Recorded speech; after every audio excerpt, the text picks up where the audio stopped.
Hello, नमस्कार, आदाब, सत श्री अकाल और अस्सलाम वालेकुम। मैं हूं मोहम्मद अहमद काज़मी, लेकर आया हूं आपका पसंदीदा कार्यक्रम नज़र दुनिया पर। आज मिडिल ईस्ट से दो बड़ी खबरें हैं जिनसे ईरान और उसके दुश्मनों अमेरिका और इजराइल से टकराव के बढ़ने के इशारे मिल रहे हैं। अमेरिका ने ईरान और इलाके में ईरान के नज़रियाती सपोर्टर्स, मुल्कों और ऑर्गेनाइजेशनों की खबरों की वेबसाइटों के डोमेन नाम जब्त कर लिए हैं। साथ ही आज ही तेहरान के नज़दीक करज शहर के पास न्यूक्लियर ऑर्गेनाइजेशन की एक इमारत पर हमले की कोशिश नाकाम किए जाने की खबर है। अमेरिका के ज़रिए जो वेबसाइट बंद की गई हैं उनमें ईरान की खबरों की कई वेबसाइटों के अलावा इराक़ में मुक़द्दस शहर करबला में इमाम हुसैन के रोज़े की वेबसाइट को भी बंद किया गया है। दुनिया भर के रिएक्शन को देखते हुए बाद में करबला की वेबसाइट से पाबंदी हटा दी गई है। अमेरिका का इल्ज़ाम है कि जिन 33 वेबसाइटों के डोमेन नाम को उसने जब्त किया है वो अमेरिका की पॉलिसी को नुकसान पहुंचाती हैं और ईरानी गलत प्रोपेगेंडा फैला रही हैं।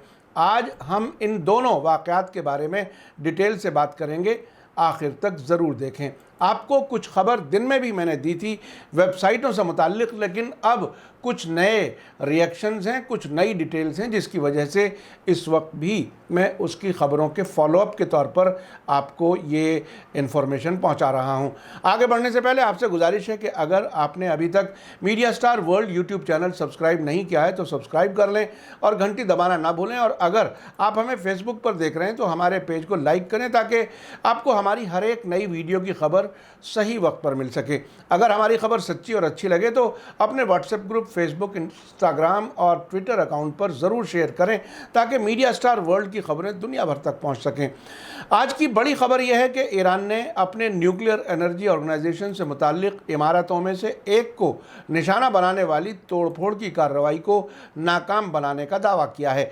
प्रेस टीवी के मुताबिक हमले की कोशिश आज वेडनेसडे की सुबह सवेरे की गई, लेकिन मजबूत सिक्योरिटी इंतज़ाम की वजह से किसी के मारे जाने या नुकसान की खबर नहीं है। पिछले साल ईरान के बड़े न्यूक्लियर साइंसदान मोहसिन फ़खरीज़ादे के कत्ल के बाद ईरान ने अपनी सभी न्यूक्लियर इमारतों की सिक्योरिटी बढ़ा दी थी।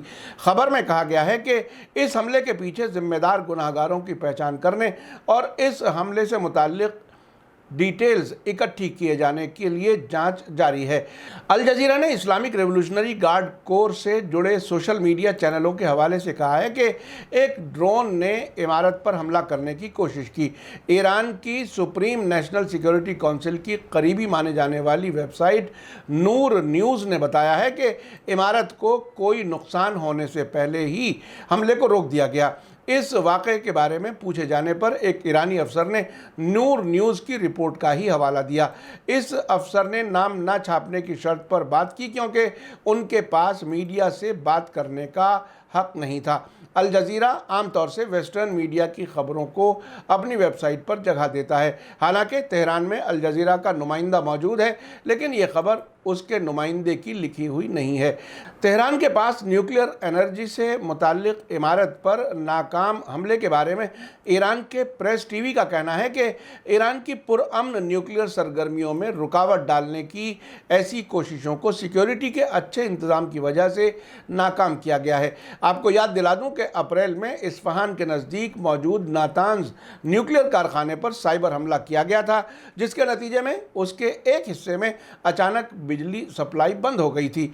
उस हमले के नतीजे में यूरेनियम एनरिचमेंट करने वाले बहुत से सेंट्रीफ्यूजिस को नुकसान होने की खबर थी। उस हमले को ईरान ने परमाणु आतंकवाद यानी न्यूक्लियर टेररिज्म और जंगी जुर्म कहा था। उस हमले का इल्ज़ाम इजराइल पर लगाया गया था। बाद में इजरायली मीडिया ने भी कहा था कि उस हमले को इजराइल की मोसाद खुफिया एजेंसी ने ही अंजाम दिया था। आज की दूसरी जो अहम खबर है वो ये कि अमेरिका ने आज सुबह ही ईरान, यमन, लेबनान और इराक़ समेत कई मुल्कों में 33 खबरों की वेबसाइट के डोमेन नाम जब्त कर लिए हैं। इन चैनलों में ख़ास तौर से ईरान का अंग्रेज़ी ख़बरों का प्रेस टीवी, अरबी ज़बान का अल आलम टीवी चैनल, यमन के हूथियों के ज़रिए बैरूत से चलाया जाने वाला अल मसीरा टीवी चैनल और इराक़ के मुक़द्दस शहर करबला से इमाम हुसैन के रोज़े की वेबसाइट शामिल हैं। ऐसा लगता है कि अमेरिका इलाके में बहुत से टीवी चैनलों की बढ़ती पॉपुलैरिटी से इतना घबराया हुआ है कि उसने कई चैनलों की वेबसाइटें ही जब्त कर ली हैं। इसके बावजूद ईरान के प्रेस टीवी ने बताया है कि वो अब भी .com की जगह पहले की तरह .ir के ज़रिए भी अपनी ख़बरों की वेबसाइट को जारी रखे हुए है।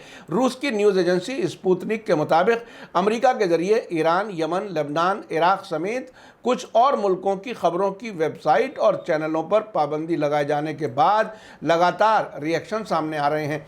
ईरान के प्रेसिडेंट के ऑफिस के डायरेक्टर महमूद वाइजी ने आज वार्निंग दी है कि अमेरिका के ज़रिए ईरान से जुड़ी मीडिया के ज़रिए चलाई जा रही वेबसाइटों की ज़ब्ती वाशिंगटन को ईरान न्यूक्लियर समझौते के लिए जारी बातचीत के लिए रचनात्मक यानी कंस्ट्रक्टिव नहीं है। उन्होंने अखबार वालों से बात करते हुए कहा कि हम अमेरिका की इस गलत पॉलिसी की मजम्मत करने के लिए सभी इंटरनेशनल फोरम और कानूनी तरीक़ों का इस्तेमाल करेंगे। उधर तेहरान से अंग्रेज़ी ज़बान के प्रेस टीवी चैनल ने बयान जारी करके कहा है कि उन पर अमेरिका के मीडिया टेररिज्म का कोई असर होने वाला नहीं है। उसने कहा है कि हम रुकने वाले नहीं हैं और हमारी सरगर्मियां ईरानी IR डोमेन पर पहले की तरह ही जारी रहेंगी। प्रेस टीवी को अब उसके नए पते presstv.ir के ज़रिए देखा और पढ़ा जा सकता है। इससे पहले presstv.com डोमेन पर था, जिसको अमेरिका ने बंद किया है। ये पहली बार नहीं है कि अमेरिका ने ईरान समेत रेजिस्टेंस से ताल्लुक़ रखने वाले कई चैनलों पर इस तरह की कार्रवाई की हो। ईरान के पारस टुडे ने कहा है कि अमेरिका आए दिन दुनिया भर के आज़ाद मीडिया का गला घोंटने का काम करता रहता है, जिससे उसके ज़रिए मीडिया टेररिज्म को दिए जा रहे बढ़ावे का साफ पता चलता है। साथ ही ईरान के रेडियो टेलीविज़न डिपार्टमेंट IRIB ने एक बयान जारी किया है, जिसमें झूठे और बेबुनियाद इल्ज़ाम लगाकर अमरीकी जस्टिस मिनिस्ट्री की तरफ से प्रेस टीवी, अल आलम, अल कौसर और अल मसीरा चैनलों की वेबसाइटों को बंद किए जाने को गलत बताया गया है। इस बयान में कहा गया है कि ये कार्रवाई वाशिंगटन के मोनोपोली वाले मिजाज को दिखाती है, साथ ही इंटरनेशनल कानूनों की भी खिलाफ वर्जी करती है। बयान में यह भी कहा गया है कि पिछले 2 वर्षों से फेसबुक, ट्विटर, इंस्टाग्राम और यूट्यूब ने भी बेबुनियाद बहानों से जो इजहार राय की आज़ादी के कानूनों से मेल नहीं खाते रेजिस्टेंस के चैनलों को बंद किया और साइबर स्पेस में उसके लिए रुकावटें खड़ी की। ईरान के रेडियो टेलीविज़न डिपार्टमेंट के बयान में कहा गया है कि आज़ाद जानकारी तक लोगों की पहुंच में अमेरिका की तरफ से रुकावटें डालने के खिलाफ साइबर स्पेस के कानूनों की मदद ली जाएगी। उधर यमन के हूथियों की लीडरशिप वाली नेशनल साल्वेशन सरकार की सुप्रीम पॉलिटिकल काउंसिल के सदर मोहम्मद अली अल हूसी ने ट्वीट करके कहा है कि इजहार राय की आज़ादी की बात करने वाला अमेरिका आज आज़ाद मीडिया की आवाज़ से डरा हुआ है। आज़ाद टीवी नेटवर्कों की पहुंच में रुकावट डालने वाले अमेरिका का असली चेहरा सामने आ गया है, जो आज़ादी के खोखले नारे लगाता है। ईरान के पारस टुडे के मुताबिक अमेरिका ने करबला चैनल, जो इमाम हुसैन अलैहिस्सलाम के रोज़े से मुताल्लिक़ है, उस पर भी रोक लगा दी है। करबला चैनल के ज़रिए वहाँ होने वाले मजहबी प्रोग्राम लाइव दिखाए जाते हैं। इसी तरह इराक़ के एक सीनियर शिया मजहबी रहनुमा आयतुल्ला याकूबी के टीवी चैनल अन-नईम पर भी अमेरिका ने पाबंदी लगा दी है। खबर लिखे जाने के वक्त आज शाम चेक करने पर मालूम हुआ कि इमाम हुसैन के रोज़े की वेबसाइट फिर से काम कर रही है और इसी तरह यूट्यूब पर इमाम हुसैन के रोज़े से लाइव टेलीकास्ट भी जारी था। ऐसा लगता है कि दुनिया भर से आने वाले रिएक्शन के बाद और करबला से मुताल्लिक़ सेंसिटिविटी को देखते हुए उस फैसले को अमेरिका ने वापस ले लिया है। आपने देखा कि ईरान के खिलाफ उसके दुश्मनों के ज़रिए न्यूक्लियर ऑर्गेनाइजेशन की इमारत पर हमले की कोशिश और वहाँ की ख़बरों की वेबसाइट को रोकने की कोशिशें ऐसे वक्त में हो रही हैं जबकि इब्राहिम रईसी नए प्रेसिडेंट के तौर पर चुने गए हैं। इब्राहिम रईसी ने अपनी पहली कॉन्फ्रेंस में अमेरिका के ख़िलाफ़ सख्त रुख जाहिर करते हुए प्रेसिडेंट जो बाइडन से मुलाकात से इनकार किया है। साथ ही उन्होंने तेहरान के बैलिस्टिक मिसाइल प्रोग्राम और इलाकाई मिलिशिया को सपोर्ट करने के इशू पर भी कोई बात करने से इनकार किया है, जिसके लिए अमेरिका बहुत ज़्यादा दबाव डालता रहा है। उनके उनके प्रेसिडेंट इलेक्शन जीतने को ऑस्ट्रिया की राजधानी वियना में अमेरिका और ईरान के बीच न्यूक्लियर डील में अमेरिका की वापसी के लिए होने वाली इनडायरेक्ट बातचीत के लिए एक झटके के तौर पर देखा जा रहा है।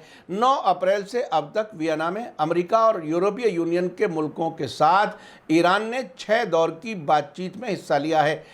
आखिर में सवाल यह है कि क्या ईरान अमेरिका की तरफ से दुश्मनी भरे इन वाक़यात से घबराकर पीछे हट जाएगा?